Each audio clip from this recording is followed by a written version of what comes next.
Thank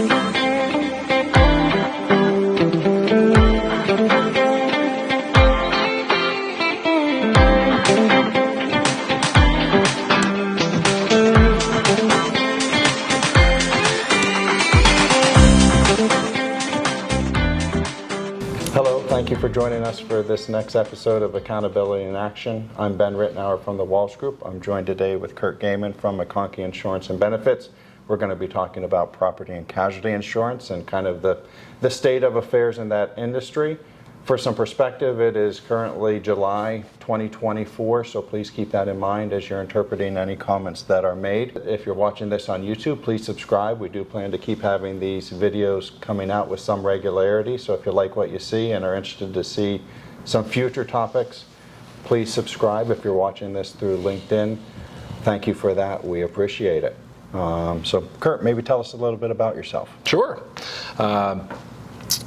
Born and raised in Lancaster County, as we were talking about, and you know, just actually celebrated. I know it's going to be hard to believe. 20 years in the insurance business. Great, congrats. I don't look it at all.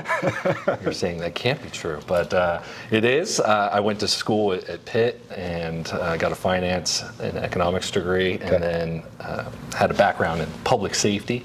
So I thought those two items, safety and money, intersect very well in insurance. Fair. So I took an underwriting job when I came out of college and was in that space for about 9 years, and then realized that the agency role, that trusted advisor, that client advocate, that's the relationship I wanted, and came to McConkey in 2015 and haven't looked back.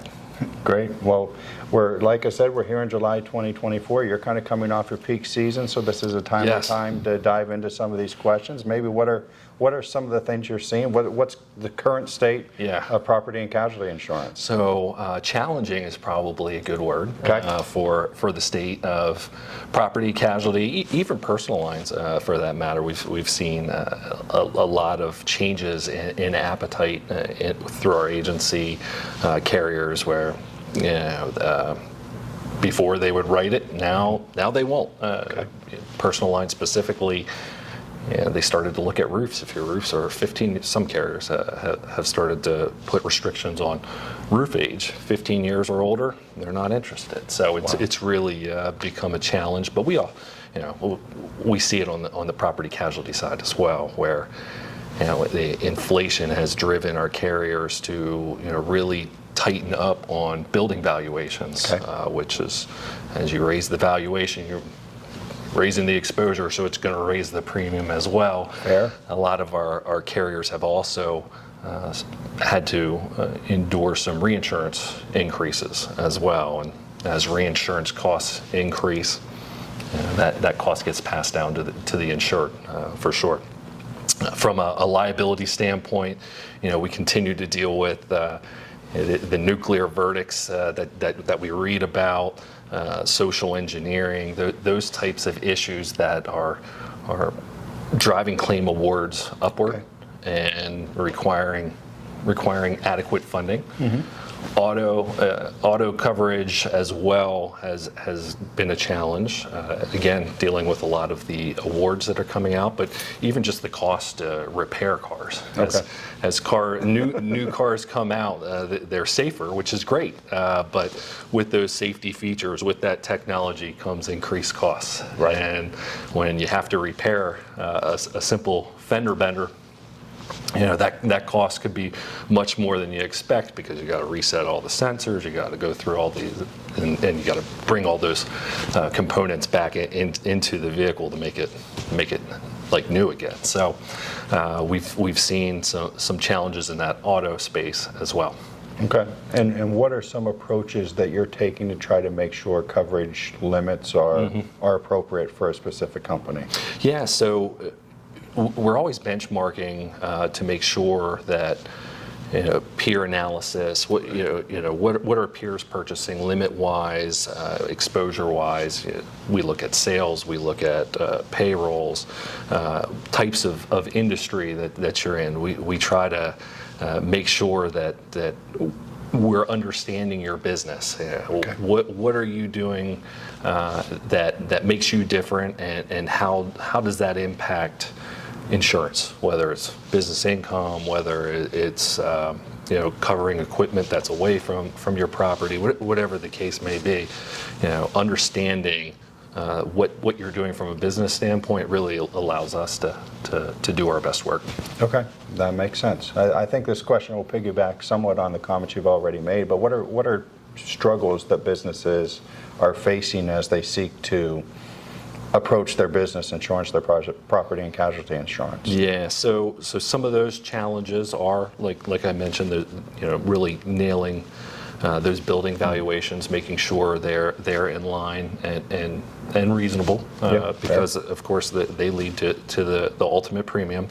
We have some.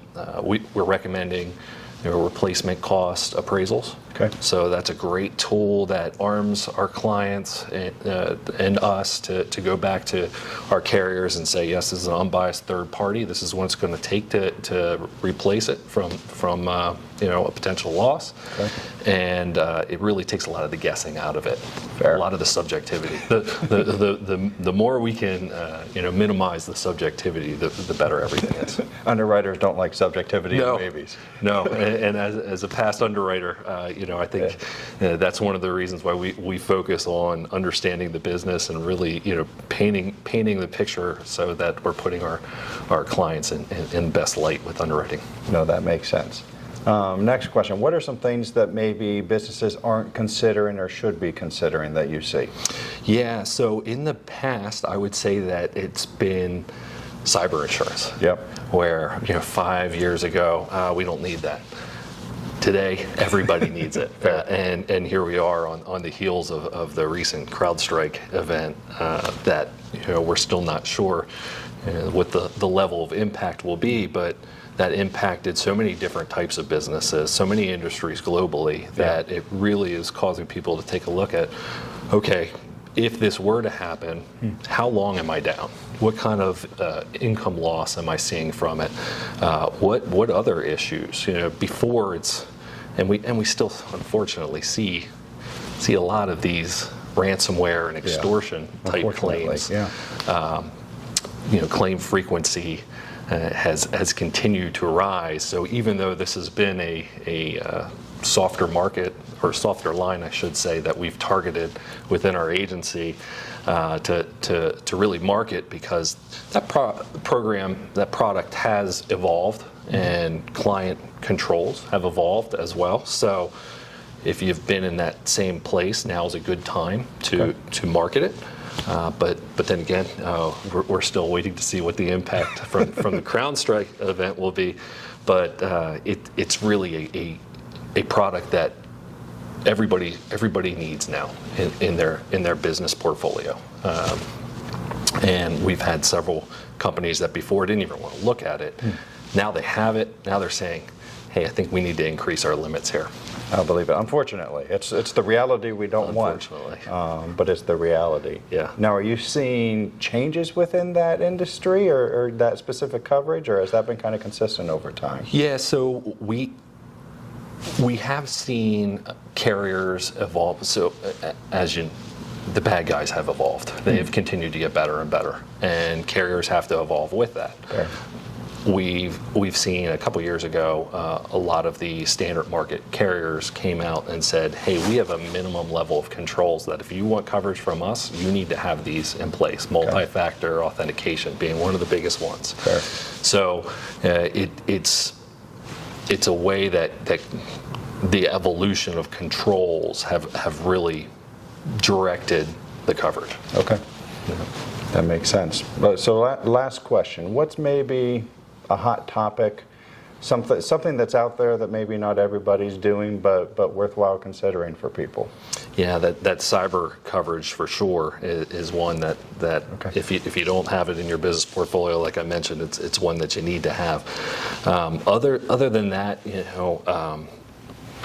we've seen a lot of activity in our group captive space, where they're member-owned insurance companies that if you have a minimum, if you have casualty line premiums, your auto, your GL, your work comp, if those premiums are $100,000 or greater, we're seeing folks that are qualifying for group captives to move into those, because that product does allow you to take on more risk. Okay. For the potential for more reward. Fair. You're playing the game of beat the actuary, right? Where they're saying, hey, this is your loss pick, and because your premium is based on your 5 years of losses, if you're able to perform well, you bring that money back to your business in the form of equity, along with the investment income that you generate while that money's sitting there to pay claims. So it's really been a unique way that our clients have decided, hey,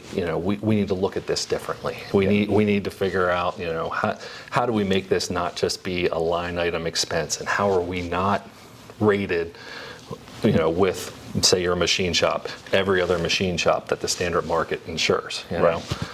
We want to be rated on our merits because we feel we're doing things better than the market, and we want to take that risk, because it's going to lead to more reward. Makes you feel like you're in the driver's seat a little bit more. Absolutely. No doubt. Yeah. Good. Well, thank you so much for the insights. Appreciate the content. I'm sure I have at least one thing I'm going to write an email about here pretty quick.